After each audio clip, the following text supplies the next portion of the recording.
అంటే ప్రాథమిక హక్కుల్లో ఇప్పుడు ఆర్టికల్ 21తో పాటు ఫండమెంటల్ డ్యూటీస్ అంటే మన ప్రాథమిక విధులు కూడా రాజ్యాంగంలో పొందుపరుచున్నాయి. దాంట్లో కూడా చాలా స్పష్టంగా ఆర్టికల్ 51A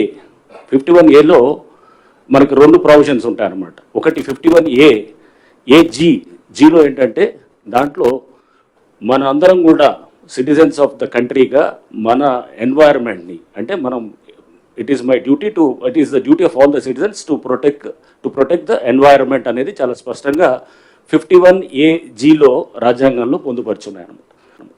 నెక్స్ట్ అట్లనే 51AI దాంట్లో కూడా చాలా స్పష్టంగా రాజ్యాంగంలో మన పబ్లిక్ ప్రాపర్టీస్ అంటే ఏదైతే ప్రజల ఆస్తులు ఉన్నాయో ఆ ప్రజల ఆస్తులన్నింటినీ కూడా మనం కాపాడాల్సిన బాధ్యత మన సిటిజన్స్ అందరి మీద ఉన్నాయని కూడా చాలా స్పష్టంగా రాజ్యాంగంలో కూడా చెప్పడం జరిగింది.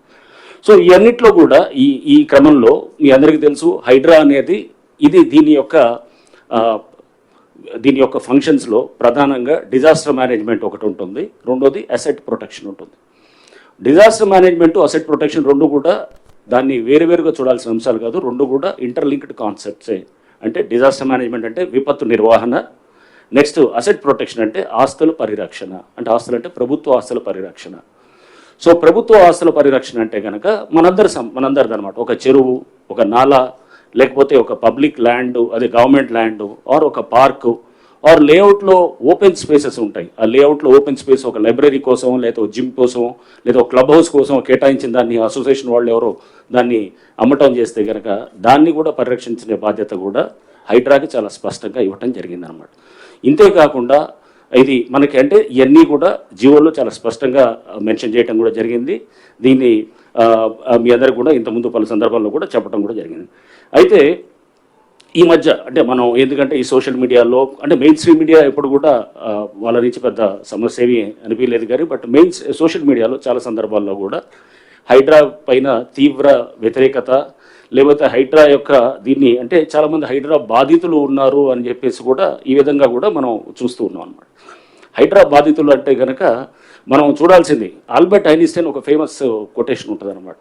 ఏమంటాడంటే world is a dangerous place to live not because of those doing evil but because of those vast majority who are silent and just watching అని చెప్పి అంటాడు. అంటే మీరు ప్రపంచం అనేది ఒక డేంజరస్ ప్లేస్ టు లివ్. ఎందుకు దానికి మీరు అంటే నాట్ బికాస్ ఎవరో కొంతమంది దాంట్లో తప్పు చేస్తున్నారని కాదు, వాళ్ళు తప్పు చేసేవాళ్ళు అనేది కాదు, బట్ సైలెంట్ మెజారిటీ ఎవరైతే ఉన్నారో వాళ్ళు ఊరికనే దాన్ని బయట నుంచి చూస్తూ ఉంటారనమాట. చూస్తూ ఉన్న వాళ్ళ వల్ల నష్టం ఎక్కువ ఉంటుంది అనేది కూడా చాలా స్పష్టంగా ఆల్బర్ట్ ఐన్స్టైన్ కొటేషన్ మనందరం కూడా గుర్తు చేసుకోవాలి.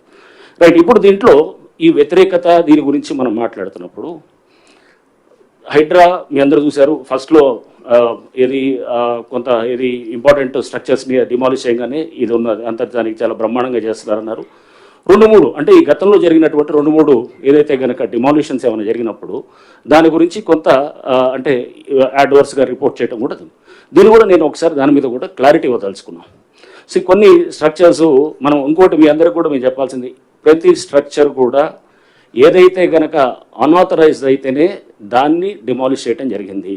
ఎక్కడ కూడా GHMC permission, HMDA permission list కూడా ఇస్తారు మీ అందరికి కూడా. తర్వాత మొత్తం దాదాపు 27-28 స్ట్రక్చర్స్ని ప్లేసెస్లో డిమాలిష్ చేసినప్పుడు ఎక్కడైతే కనుక ఆ పర్మిషన్ సపోజ్ ఒకటి పంచాయత్ సెక్రటరీ ఇస్తాడు, ప్రస్తుతం మున్సిపాలిటీ పాత డేట్ తోటి ఇచ్చాడు. డిండిగల్ కేసులో, డిండిగల్లో మేము చేసినటువంటి అక్కడ చెరువులు అక్కడ పాత డేట్ తోటి ఇస్తే పంచాయత్ సెక్రటరీ వాజ్ సస్పెండెడ్, అతను అరెస్ట్ అయ్యాడు.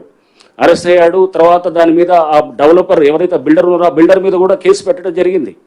కేసు పెట్టిన తర్వాత అది పర్మిషన్ ఇస్ నో పర్మిషన్ అయినా కానీ కూడా డిమాలిషన్కి ముందు అది రిజిస్ట్రేషన్స్ జరిగి ఆ బిల్డరు అమ్మటం జరిగింది అనమాట. సో మీకు అమీన్పూర్లో చూస్తాం, అమీన్పూర్లో మన ఈ మధ్య డిమాలిష్ చేసాం. డిమాలిష్ చేసినప్పుడు అమీన్పూర్లో పెద్ద ఎత్తున కూడా గవర్నమెంట్ ల్యాండ్ అన్యాక్రాంతం అవుతుంది, వేలాది ఎకరాలు అనమాట.